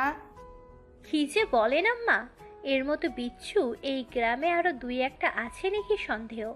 আর আপনি বলছেন লক্ষ্মী মন্ত্র মেয়ে, পুরো গ্রাম চুষে খায়। আপনি তাহলে খবরই জানেন না। এই বয়সে আমরাও এমন ছিলাম নিশা, আমরাও বিচ্ছুপনার কথা। আসলে তো তুমি অজ্ঞান হয়ে যাইবা। কত যে মাইর খাইছি আমার আম্মার হাতে তা বলার বাইরে। ওই দিনগুলো আর ফিরে আসবো না। তা শাওন কই? সে তো বাহিরে আছে, সবার খাবার তদারকি করছে। ও। নীলিমা দুজনের কথার মাঝখান থেকে উঠে চলে আসলো, সরাসরি দোতলায় চলে আসে। হঠাৎ দেখলো একটা ঘর খোলা। সেই ঘরটা সে সবসময় তালা দেওয়া দেখে। কৌতূহলবশত ঘরের ভেতর প্রবেশ করতেই সে হা হয়ে গেল। এত সুন্দর করে সাজানো। যেতে যেতে সম্পূর্ণ রুম দেখছিল। হঠাৎ ওয়াশরুম থেকে নীল বেরিয়ে এলো, শুধুমাত্র একটা বাথটব পরে। নীলিমা চোখ বড় বড় করে নীলের দিকে তাকিয়ে রইল। ছি ছি, এরকম একটা ছেলে দেখে তুমি কিভাবে তাকিয়ে আছো? তোমার লজ্জা করছে না? একটা ছেলে তুমি হরণ করছো, তোমার নামে তো ছেলেদের নির্যাতনের কেস হওয়া দরকার। আপনি যদি এইভাবে আমার সামনে দাঁড়িয়ে থাকতে পারেন, আমি কেন তাকিয়ে থাকতে পারবো না আপনার দিকে? বলে গটগট পায়ে নীলের রুম থেকে বের হয়ে গেল নীলিমা। নীলিমার এমন কথা শুনে নীল হা করে তাকিয়ে রইল। অবাকের আশ্চর্য সীমায় চলে গেছে সে। রুম থেকে বের হয়ে লম্বা একটা নিঃশ্বাস নীলিমা নিল। ভীষণ লজ্জা পেয়েছে সে, কিন্তু প্রকাশ করেনি। রুমের সামনে দিয়ে অনু যাচ্ছিল, নীলিমাকে দেখে বলল, তুমি কে? ছিলাম না তো। আমি শাওন হাসানের একমাত্র মেয়ে নীলিমা। ও, তুমি শাওন আঙ্কেলের মেয়ে? কত বড় হয়ে গেছো। তোমাকে কত ছোট দেখেছিলাম। তাই এখানে দাঁড়িয়ে আছো কেন? চলো। বলে অনু নীলিমাকে নিয়ে চলে গেল অলিদের কাছে। এত সুন্দর দেখতে মেয়েটাকে আপু? নীলিমা শাওন আঙ্কেলের মেয়ে। ও, ঠিক মনে পড়ছে না। মনে পড়বে কেমন করে? আমারই চিনতে অসুবিধা হয়েছিল। কত বড় ধরে আসা হয় না, কত বছর ধরে আসা হয় না।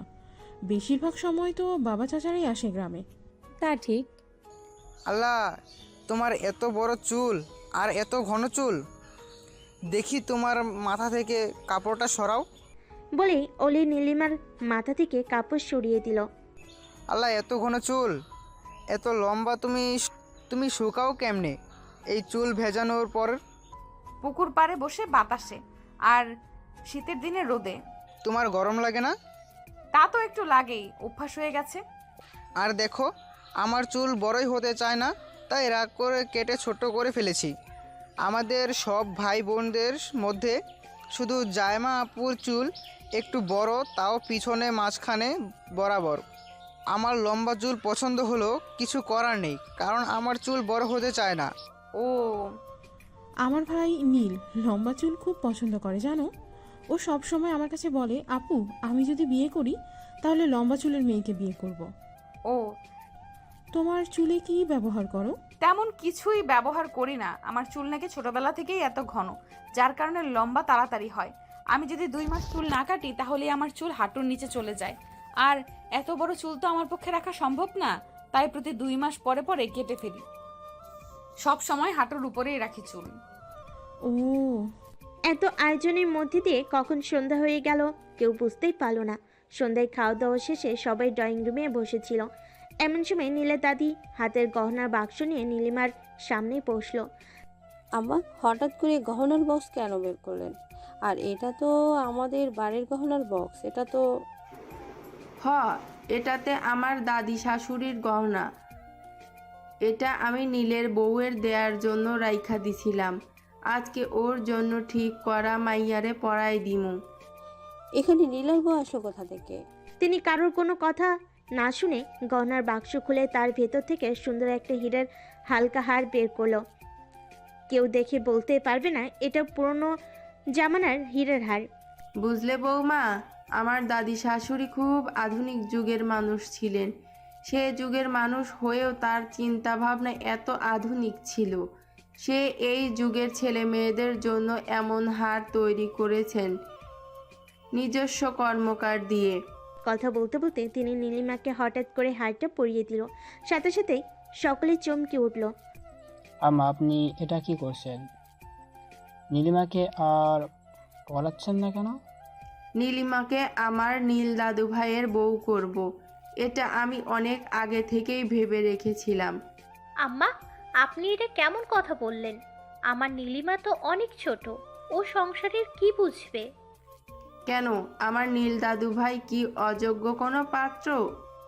না আম্মা, আমি সেটা বোঝাতে চাইনি আপনাকে, আপনি ভুল বুঝছেন। তাহলে এইটাই ফাইনাল। হঠাৎ করে কি হয়ে গেল নীলিমা কিছু বুঝে উঠতে পারছে না। মনে হচ্ছে সে যেন একটা ঘোরের মধ্যে আছে, তার কিছুই বোধগম্য হচ্ছে না। অলি, অনু। জি দাদি। নীলিমাকে তোমাদের রুমে নিয়ে যাও, ওদের সাথে আমার কথা আছে। জি। নীলিমাকে রুমে নিয়ে গেলেই নীলের দাদি বলে উঠল, কার কি প্রশ্ন আছে করে ফেলো। নীলিমাকে আর পড়াচ্ছেন কেন? আম্মা, আমি আপনার সিদ্ধান্তকে সম্মান করি, কিন্তু এভাবে কাউকে না জানিয়ে বিষয়টা আমার কাছে। তোমার কি আমি জানাইনি শাওন? জানিয়েছেন আম্মা। আমি সবসময় মনে করছি যে আপনি হয়তো এমনই বলছেন, কিন্তু হঠাৎ করে এমনটা হয়ে যাবে আমরা কেউ কল্পনাও করি নাই, তাও আজকে একটা দিনে। আমার শাওন ঠিক বলেছে কিন্তু। শাওন, কি বলো বেয়াই? আমার মেয়েটার দিকে তাকিয়ে দেখেছেন মেয়েটা কতটা ভয় পেয়ে গেছে, ওর মাথায় কতটা চাপ পড়েছে। আমার কি বিয়ে হয় নাই? আমার তো বিয়ে হয়েছে এর থেকে ছোট থাকতে। বুঝি না বাপু এত কিসের কথা।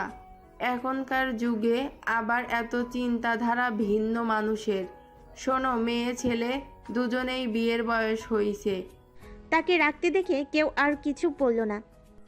আম্মা, সব মেনে নিলাম, কিন্তু আমার মেয়েটা তো আমার কাছে থাকবে, অনুমতি দিন। না, আজকেই বিয়ে পড়ানো হবে। কালকে নাকি দাদুভাই চলে যাবে অফিসের কাজে। জি। তোমার কি কোনো অমত আছে এই বিয়েতে?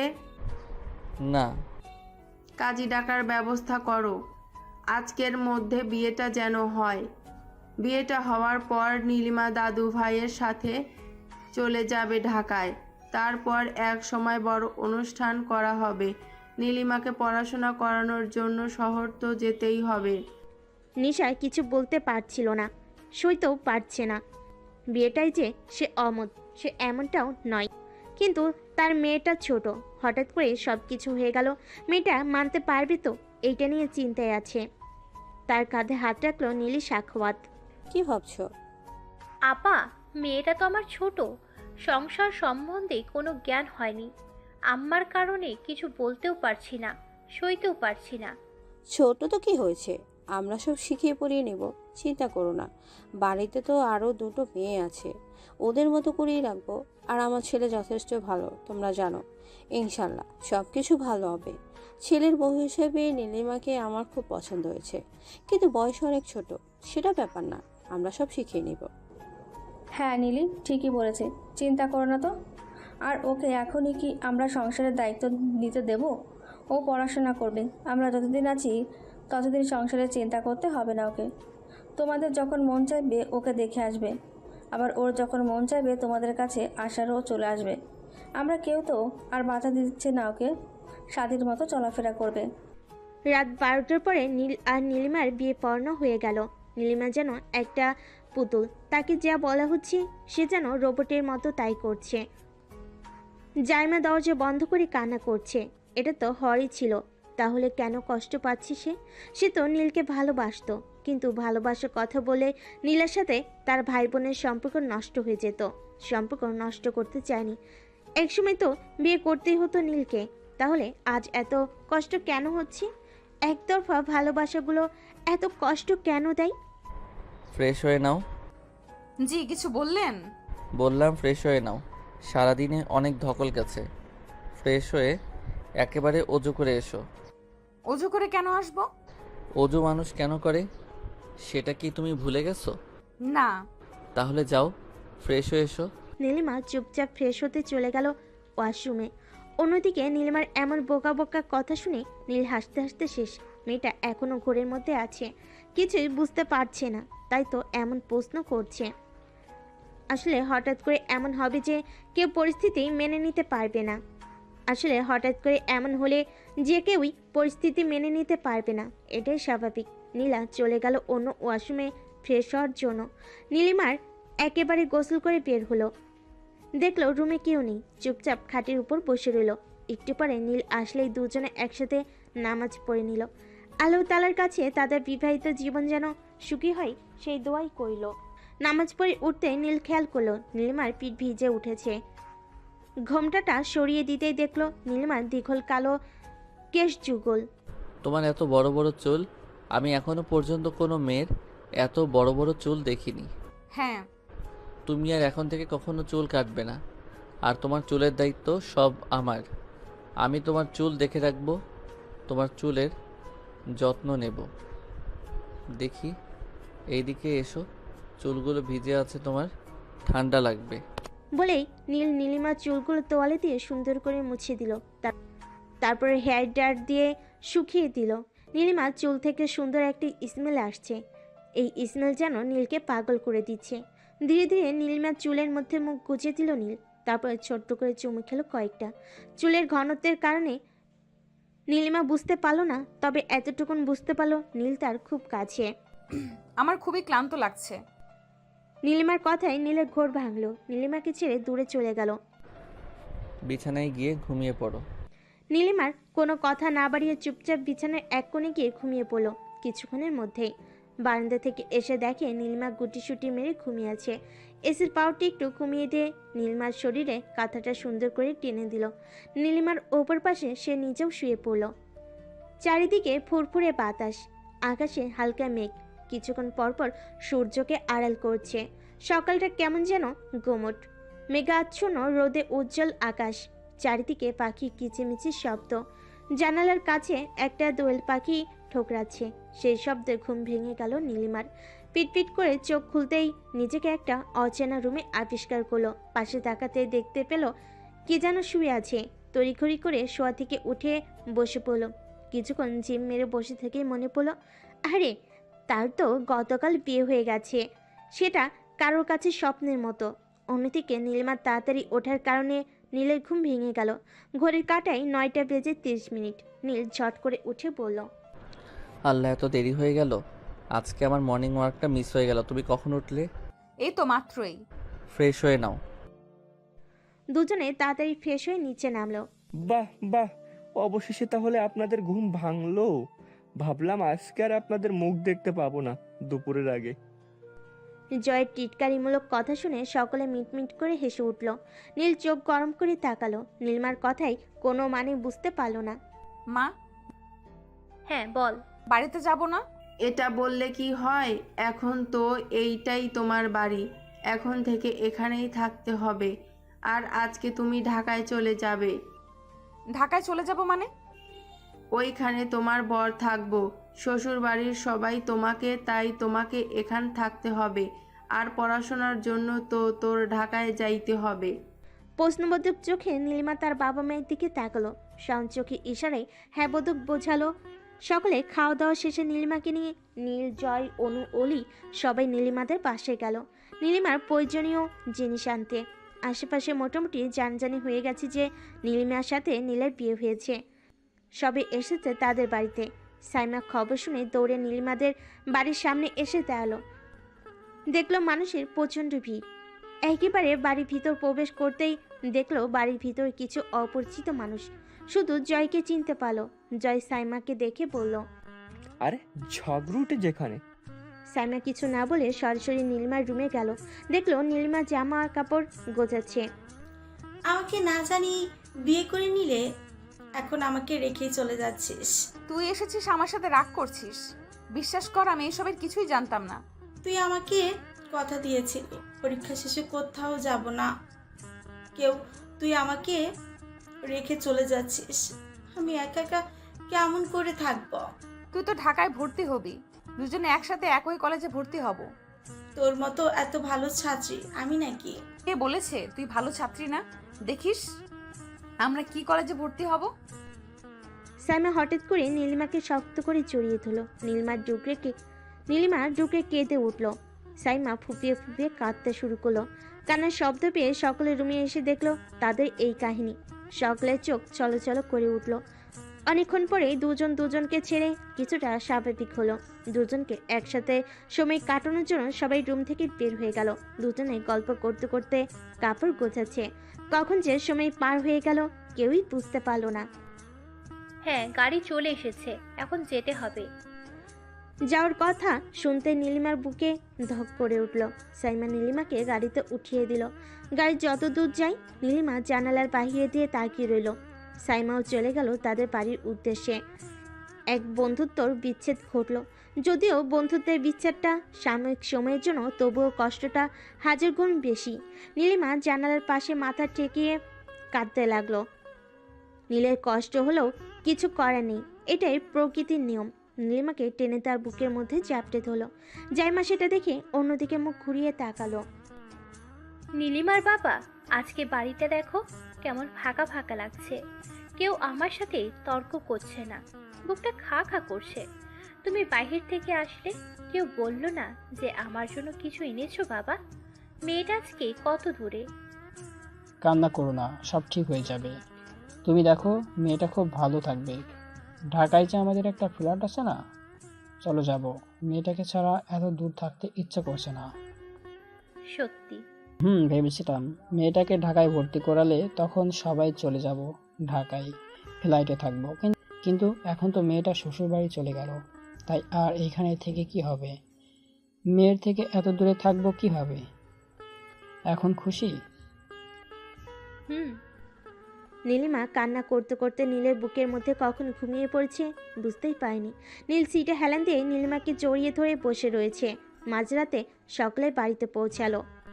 ভাই আগে গাড়ি থেকে নামিস না, ভাবিকে দেখে তোল।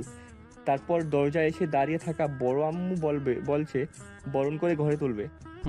নীল খুব ধীরে নীলিমাকে ডেকে তুলল ঘুম থেকে। দুজনে একসাথে সদর দরজার সামনে দাঁড়াতেই নীলিমা সাখাওয়াত বরণ করে তাদের ভেতর নিয়ে আসলো। নীলিমা এদিক ওদিক তাকিয়ে সম্পূর্ণ বাড়ি দেখছে। এই বাড়িটা গ্রামের বাড়ি থেকে অনেক বড়। নীল, ওকে নিয়ে রুমে যাও। মেয়েটা অনেক ক্লান্ত, এতক্ষণ জার্নি করে এসেছেন, নিশ্চয়ই অনেক খারাপ লাগছে। ফ্রেশ হয়ে ঘুমিয়ে পড়ো। নীল নীলিমাকে নিয়ে চলে গেল তার রুমে। যাও ফ্রেশ হয়ে নাও। নীলিমা বাথরুম দেখে হা হয়ে গেল। তার রুমের থেকেও বড় এই বাথরুম, সেই সাথে কত স্কিন কেয়ার প্রোডাক্ট। নীলিমা মেয়ে হয়েও এত স্কিন কেয়ার করে না। নীলিমা ফ্রেশ হয়ে বের হতেই নীল চলে গেল ফ্রেশ হতে। নীল বাইরে এসে দেখে নীলিমা বিছানার এক কোণে আরামে ঘুমিয়ে আছে। নীলিমা সকালে ঘুম থেকে উঠে দেখে রুমের মধ্যে কেউ নেই। ঘড়ির দিকে চোখ যেতেই দেখতে পেল 10টা বেজে গেছে। বিছানা থেকে নেমে সমস্ত রুম ঘুরে ঘুরে ভালো করে দেখতে লাগলো। হঠাৎ খাটের পাশে দেওয়ালে বড় করে নীলের ছবি টানানো দেখেই বোঝা যাচ্ছে ছবিটা হয়তো দেশের বাইরে ওঠা। হঠাৎ করে চোখ গেল রুমের এক পাশের দেওয়ালের সম্পূর্ণ পর্দা টানানো। পর্দা সরালে দেখতে পেত কাছের থাই গ্লাস সম্পূর্ণ ওয়াল জুড়ে। থাই সরাতে বিশাল বড় বারান্দা, বিভিন্ন ধরনের গোলাপ গাছ। নিমিষেই ধরে ফেললো নীলের গোলাপ পছন্দ। বারান্দার এক কোণে গোল দোলনা। নীলিমার তো দোলনা খুব পছন্দ, তাকে আর পাইকে দোলনায় গিয়ে বসে পড়ল। বারান্দাটা আমার কাছে খুবই পছন্দ হয়েছে, একদম আমার মনের মতো। ওই বেটা নিজের অজান্তেই আমার পছন্দ মতো বারান্দা সাজিয়েছে। থুরি, বেটা কেন বলছি, আমার তো বর হয়। অন্যদিকে নীলিমার কর্মকাণ্ড সবকিছু পরখ করছে, সেটা নীলিমা জানতে পারল না। ভাবি ভাবি কারো ডাকার আওয়াজ শুনে নীলিমা তাড়াতাড়ি করে রুমে এসে দেখলো অলি দাঁড়িয়ে আছে। জি আপু, বলেন। হ্যাঁ, অনেক বেলা হয়ে গেছে। মম তোমাকে খাওয়ার জন্য ডেকেছে। বাসার সবার খাওয়া দাওয়া শেষ, এখন শুধু তুমি বাকি আছো খাওয়ার। রুমে কি খাবার নিয়ে আসবো? আপনার ভাই? ভাইয়া তো সেই কখন অফিসে চলে গেছে। ভাইয়া তো বললো তোমাকে পরে ডেকে দিতে। খাবার কি এখানে খাবে?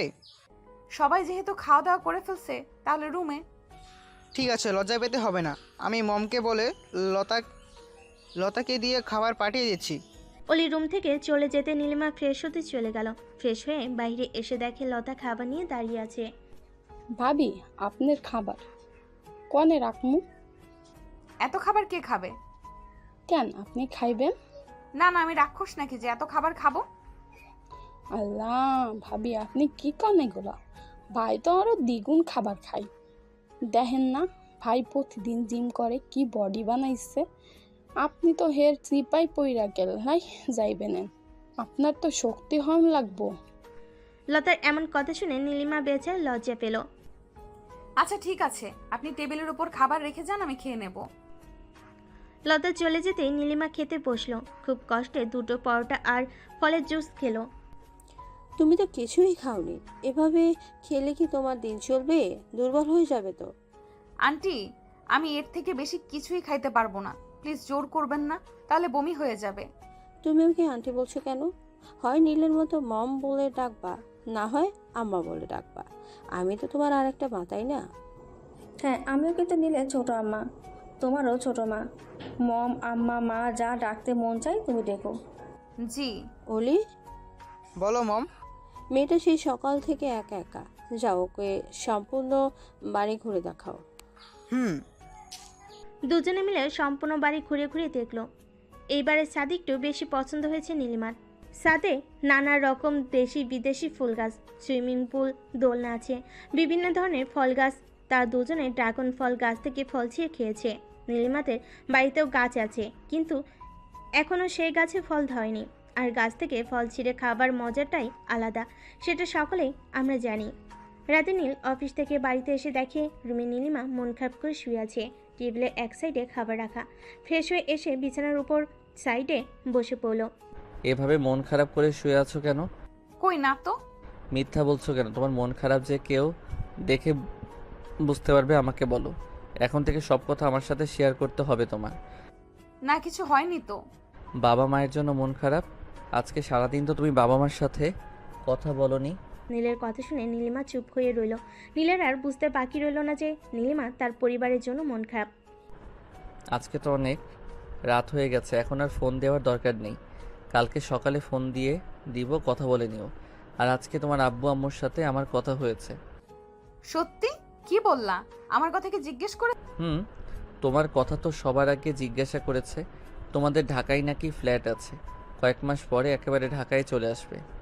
সত্যি?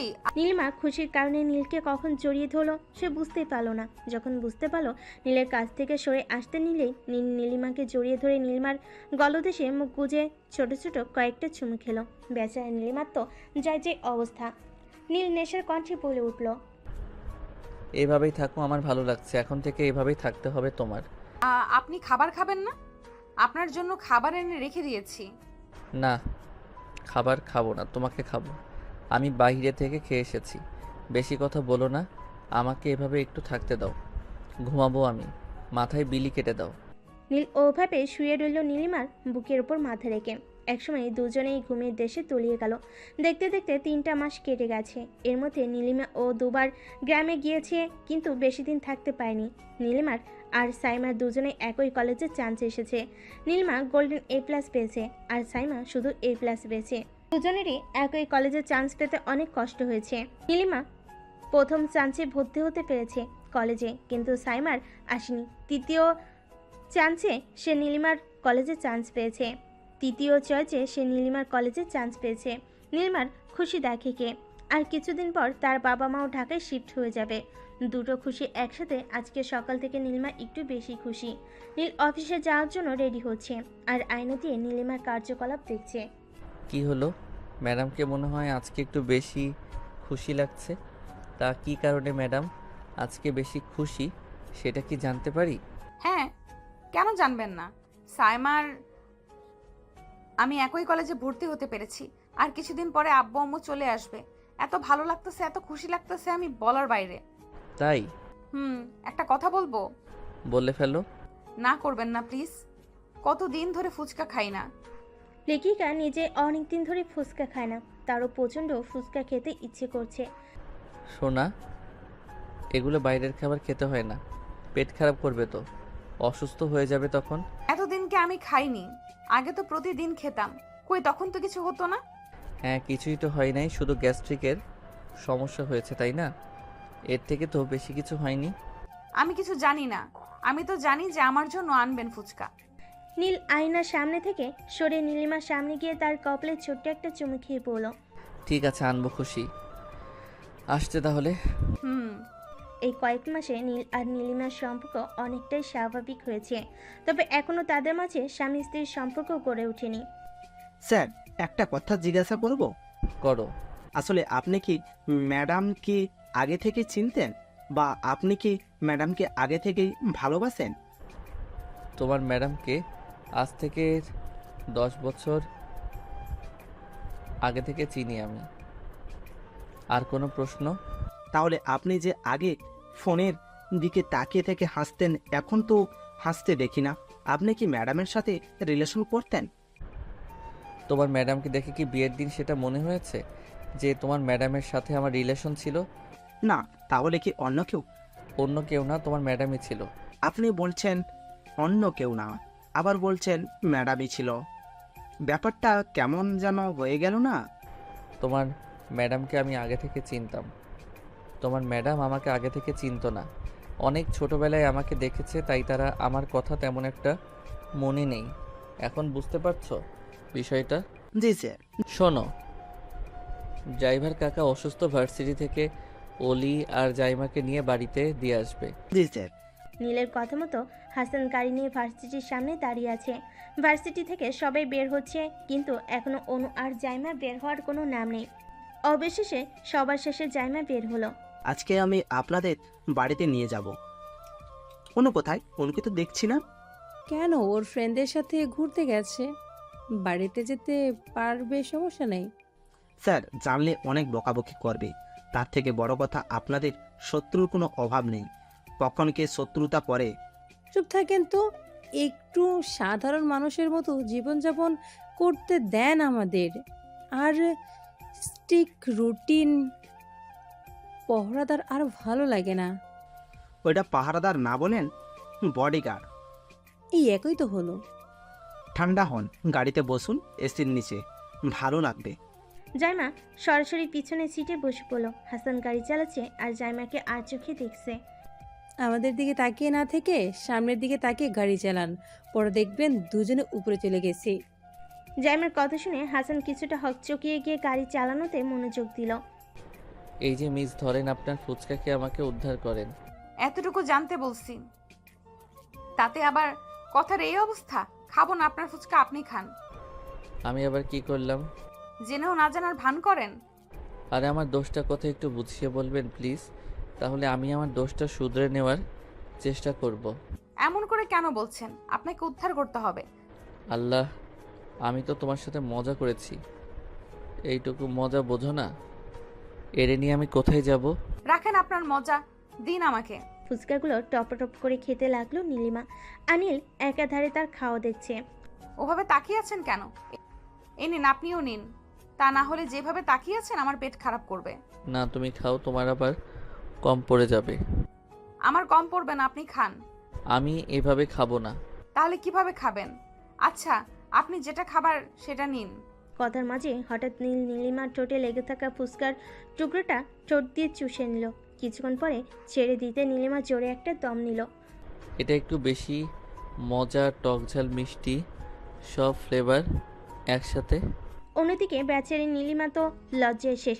নীলার লজ্জা না দিয়ে জামা কাপড় চেঞ্জ করতে চলে গেল। কেটে গেছে আরও 4টে মাস। নীলিমার নিয়মিত ক্লাস শুরু হয়ে গেছে। সাইমা হোস্টেলে থেকে নিয়মিত ক্লাস করছে, একই সাথে দুজনে। কি তৈরি হয়েছে? এই তো হয়ে গেছে। তাড়াতাড়ি করে, কলেজে যেতে তো দেরি হয়ে যাবে। আমার অফিসের লেট হয়ে যাচ্ছে। অফিসে দেরি হলে তো আর দোষ নেই, আপনার অফিস, আপনাকে তো আর কেউ কিছু বলবে না। ম্যাডাম, অফিসটা আমার হলো, ডিসিপ্লিনটা কিন্তু আমি ঠিক করেছি। তাই আমি যদি ঠিক টাইমে না যাই তাহলে অফিসের স্টাফরা কি শিখবে? হয়ে গেছে, চলুন। নীলিমাকে কলেজে ড্রপ করে চলে গেল। কি রে, আজকে আসতে এত লেট হলো কেন? তাড়াতাড়ি চল, ক্লাস শুরু হয়ে গেছে মনে হয়। পরে দেখবি স্যার আর ক্লাসে ঢুকতে দিবে না। দূরে ক্লাসরুমে উপস্থিত হলো দুজনে। স্যার ক্লাসরুমে আসার আগে তারা দুজন গিয়ে সিটে বসে পড়লো। টানা 3 ঘন্টায় ক্লাস শেষ করে ক্যান্টিনে গিয়ে বসলো। কি খাবি? বার্গার আর একটা ফ্রুটিকা। ঠিক আছে, তাহলে দুজনের জন্য এটাই অর্ডার দে। কিছু সময়ের মধ্যে তাদের দুজনের খাবার এনে টেবিলে দিয়ে গেল। সাইমা খেতে খেতে বলল, আমি তাহলে খালামণি কবে হচ্ছি? সাইমার কথা শুনে বেচারি নীলিমার খাবার নাকি মুখে ওঠার জোগাড়। কি বলছিস?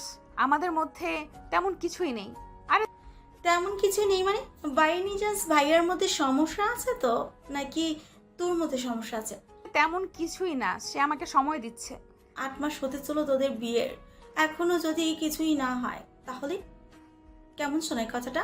সবচেয়ে বড় কথা, মানলাম ভাইয়া তোকে সময় দিচ্ছে, তাই বলি তুই এত সময় নিবি? শোন, সময় থাকতে ভাইয়াকে হাতের মুঠোয় নে, তা না হলে দেখবি অন্য কোথাও গিয়ে বাসা বাঁধবে। আমি একটা মেয়ে হয়ে আমার লজ্জা লাগে। তোকে কিছুই করতে হবে না, যা কর ভাইয়া করবে।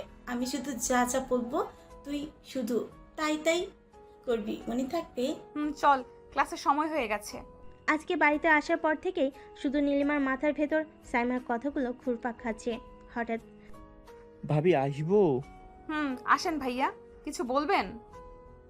আসলে ভাবি, বলে ফেলুন, সমস্যা নেই। বলছি যে আপনার ঝগড়াটে বান্ধবীর ফোন নাম্বার আর আইডিটা দিবেন? নীলিমা মুচকি হেসে দিয়ে দিল। থ্যাঙ্কস ভাবি। পটানো কিনতে চাই ভাইয়া, আমি কিন্তু আমার বান্ধবীকে যা হিসেবে দেখতে চাই। ইনশাল্লাহ। মুচকি হেসে চলে গেল। জানিস, কালকে তোর দেবর আমাকে কল দিয়েছিল, আবার আমার ফেসবুক আইডিতে নক দিয়েছে। আমি বুঝতে পারছি না সব কিছু পেলো কোথায়। হয়তো কারোর কাছ থেকে নিয়ে এসেছে। শোন, আমি একটা জিনিস অর্ডার দিয়েছি, আজকে ওইটা তোর বাড়িতে দিয়ে যাবে। আজকে টিফিন টাইমের পরে আমরা ক্লাস করব না। তোর মাথা ঠিক আছে? নীল শুনলে আমার অবস্থা খারাপ করে ফেলবে। ভাই জানবে কেমন করে? সে তো থাকবে অফিসে, ছুটি হওয়ার আগে আমরা এসে পড়বো কলেজের সামনে। দুপুর টিফিন টাইমে তারা দুজনে নীলিমাদের ফ্ল্যাটে চলে আসলো। আজকে আসবি তোরা বললি না? তাহলে কিছু রান্না করতাম। আম্মু, বেশিক্ষণ থাকবো না, একটু পরেই চলে যাব। এটা কেমন করে হয়? জামাইকে ফোন দে। না না, 2 দিন পরে আমি আসবো তোমাদের জামাইকে নিয়ে। তোমার জামাই এখন মিটিং আছে, ফোন দিও না, ডিস্টার্ব হবে। ঠিক আছে, দেখ তো তোর কিসের যেন পার্সেল এসেছে। টেবিলে খাবার বাড়ছি, দুজনে খাবার খেয়ে তারপরে যাবে। ঠিক আছে। মা দ্রুত ঘরে গিয়ে পার্সেলটা খুলে ফেল। শোন, ব্যাগটা নিয়ে যা, পরে খুলে দেখিস। আপাতত এটা তোর ব্যাগের ভেতর ঢুকিয়ে নে। দুজনেই খাওয়া দাওয়া করে বেরিয়ে পড়লো কলেজের উদ্দেশ্যে। গেটের সামনে দাঁড়াতে দেখলো কলেজ ছুটি হওয়ার এখনো 5 মিনিট বাকি আছে। ওরা একটা আড়ালে গিয়ে দাঁড়ালো, কেউ আসলে দেখতে না পারে। কিছুক্ষণ পরে কলেজ ছুটি হওয়ার সাথে সাথেই তার মিশে কেন ছাত্রছাত্রীদের সাথে। ওই দেখ ভাই এসেছে, আর আমি যা যা বললাম তাই তাই করবি, মনে যেন থাকে। আমি পারবো না। থাপ্পড় চিনিস থাপ্পড়? পরে যখন জামাই নিজের কাছে থাকবে না তখন কপাল চাপড়াস, সব কিছু যেন মনে থাকে। দুজনেই কথা বলতে বলতে গাড়ির সামনে এসে দাঁড়ালো। আরে শালিকা, চলো আজকে আমাদের বাড়িতে। না ভাইয়া, আজকে আর যাবো না, অন্য কোনো দিন যাব। আপনারা যান, আমি আসি। তুমিও গাড়িতে উঠো, তোমাকেও নামিয়ে দিবনি হোস্টেলের সামনে। সাইমাকে হোস্টেলের সামনে নামিয়ে দিয়ে নীল নীলিমাকে বাড়িতে রেখে আবার অফিসে চলে গেল। রাত প্রায় 12টা, নীল এখনও আসছে না। অন্যদিকে বেচারা নীলিমা বসে থাকতে থাকতে হয়রান হয়ে গেছে। কিছু সময় পর গাড়ির আওয়াজ হতেই লাইট নিভিয়ে দিল। অন্যদিকে নীল আজকে একটু বেশি ক্লান্ত, সেই সাথে আজকে কাজের চাপ বেশি ছিল। ক্লান্ত শরীর নিয়ে রুমের দরজা ওপেন করতেই শরীরের ভিতর একটা ঝাঁকুনি দিয়ে উঠল। অন্ধকার রুমে ছোট ছোট মোমবাতি জ্বালানো, সেই সাথে সম্পূর্ণ রুমে গোলাপ ফুলে ঘ্রাণ ভেসে আসছে তার নাসারন্ধে। নীল বুক ভরে শ্বাস নিল, তার শরীরের ভিতর কেমন যেন করছে। সশব্দে দরজা লাগিয়ে দিল। দরজা লাগানোর শব্দে নীলিমা কেঁপে উঠল। জড়সড় হয়ে খাটের এক কোণে বসে আছে নীলিমা। মোমবাতির আঁচ আলোয় নীলিমাকে দেখে নীল রুমের লাইট জ্বালিয়ে দিল। সাথে সাথে নীলিমা চোখ বন্ধ করে নিল, জোরে জোরে নিঃশ্বাস ফেলতে লাগলো। নীলিমাকে দেখে নীলের যেন দম বন্ধকর অনুভূতি হচ্ছে। নীলিমার পরনে হাঁটু সমান একটা নাইটি, হাঁটু সমান চুলগুলো ছেড়ে দেওয়া। নীল মোহিত হয়ে ধীর পায়ে নীলিমার কাছে গিয়ে বসলো। তারপর একটানে নীলিমাকে নিজের বুকের উপর এনে ফেল, কানের কাছে লো ভয়েসে বলল, এরকম করার কি দরকার ছিল? নিজেকে তো খুব কষ্টে কন্ট্রোল করে রেখেছিলাম। এখন নিষিদ্ধ কিছু হয়ে গেলে আমার কোনো দোষ নেই, তবে আই ক্যান্ট কন্ট্রোল। আমি কি আপনাকে কন্ট্রোল করতে বলেছি? কি বললো? যা শুনেছেন। নীলকে আর পাইকে ভালোবাসার মানুষটা যদি নিজ থেকে ধরা দেয় তাহলে কি নিজেকে কন্ট্রোল করা যায়? কখনোই না। নীলিমাকে এক ধাক্কায় বিছানায় শুয়ে দিল। নীলের পরনে থাকা কোটটা ছুঁড়ে ফেলো ফ্লোরে। নীলিমার ঠোঁটে মুখে ছোট ছোট চুমুতে ভরিয়ে দিল নীল। সেই সাথে শুরু হলো তার হাতের অবাধ্য বিচরণ। একসময় হাত গিয়ে ঠেকলো নীলিমার বুকের উপর। নীলিমার চান আস্তে আস্তে কোন জগতে হারিয়ে যাচ্ছে। আমি মরে যাব নীল। এই একটা কথাই যেন নীলকে আরো উত্তেজিত করার জন্য যথেষ্ট ছিল। মেরে ফেলবে তো? ভালোবাসা দিয়ে মেরে ফেলবো। একসময় তাদের মধ্যে থেকে সমস্ত আবরণ সরে গেল। দুটি দেহ মিশে গেল একে অপরের সাথে। রাত যত গভীর হলো ভালোবাসার উন্মাদনা ততই বাড়তে লাগলো। আর এই উন্মাদ ভালোবাসা সামলাতে ব্যস্ত নীলিমা।